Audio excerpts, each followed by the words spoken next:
ভাই ভাইয়া একটু দেখি মোহতারাম আমির জামাতের নিজ হাতে একজন বামবাসী মানুষকে প্রাণ দিয়েছেন, আলহামদুলিল্লাহ।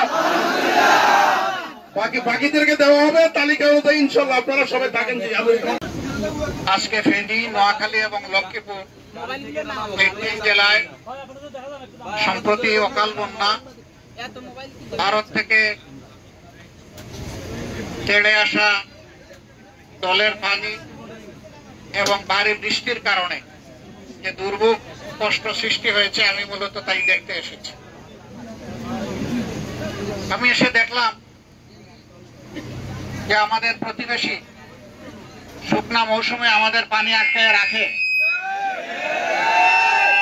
আর বর্ষার সময় একসাথে সব গেট খুলে দেয়। আমাদের এই প্রতিবেশী, আমরা এতদিন শুনে আসছি যে আমাদের দুনিয়ার সবচেয়ে বড় বন্ধু। গ্রীষ্মে যখন আমাদের পানির প্রয়োজন, তখন আমাদেরকে পানি না দিয়ে পিপাসার্ত করে মারে, দেশকে বানায় মরুভূমি, আর বর্ষার সময় ছেড়ে দেয় পানি। আমরা অবাক।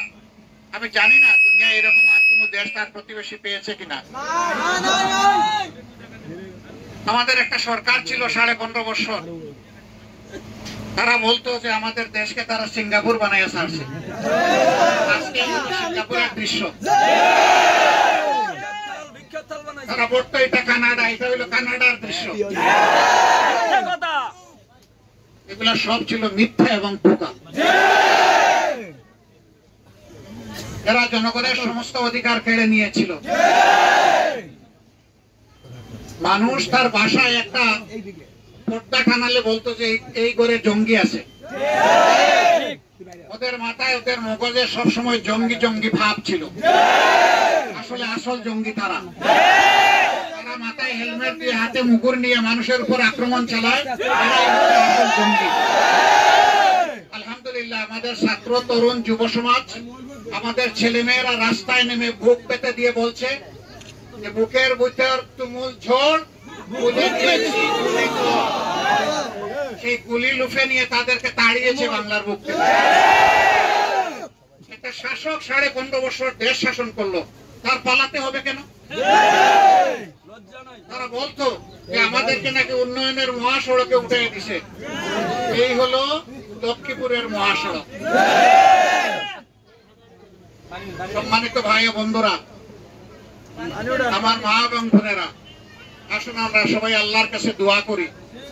আল্লাহ আমাদের থেকে জালিম বিদায় করেছে, চিরতরেই যেন এই জালিমরা বিদায় হয়, কোন জালিমের আগমন যেন না ঘটে। দেশ যেন সুবিচারের উপর, ইনসাফের উপর প্রতিষ্ঠিত হয়। প্রত্যেকটি মা বোন, আমার ভাইয়েরা যেন সম্মানের সাথে দেশে বসবাস করতে পারে, ইজ্জত নিয়ে, দিন নিয়ে, ঈমান নিয়ে, ধর্ম নিয়ে যেন বসবাস করতে পারে। সকল ধর্মের মানুষ শান্তিতে তার ধর্মীয় অনুষ্ঠান করবে, কেউ কারো অনুষ্ঠানে বাধা দেবে না। আফসোস, বাংলাদেশে বেশিরভাগ মানুষ মুসলমান, আর দুনিয়ার একমাত্র সংখ্যালঘু মুসলমান হচ্ছে বাংলাদেশে। সকল ধর্মের মানুষ তার ধর্মীয় অনুষ্ঠান পালন করতো, তাতে কোনো বাধা নাই। কিন্তু একজন খতিবকে মেম্বরে দাঁড়াইয়া তার ইচ্ছা মতো বক্তব্য দিতে দিবে না। আজের মহফিলে মাইক কেড়ে নেবে, তাফসীর মহফিলে বিশৃঙ্খলা সৃষ্টি করবে, 44 ধারা জারি করবে, পুলিশ পাঠিয়ে দিবে, মহফিল বন্ধ করবে। বাংলার মানুষ আর ভবিষ্যতে তা হতে দিবে না ইনশাআল্লাহ। 18 কোটি মানুষের 36 কোটি হাতকে একসাথে আমরা হাতে হাত ধরে বাংলাদেশকে ইনশাআল্লাহ শান্তি, সমৃদ্ধি এবং অগ্রগতির দিকে আমরা এগিয়ে নিব ইনশাআল্লাহ। সেই যাত্রায় আপনাদের সকলকে সহযাত্রী হিসেবে পেতে চাই। সেই যাত্রায় আপনাদের দোয়া চাই।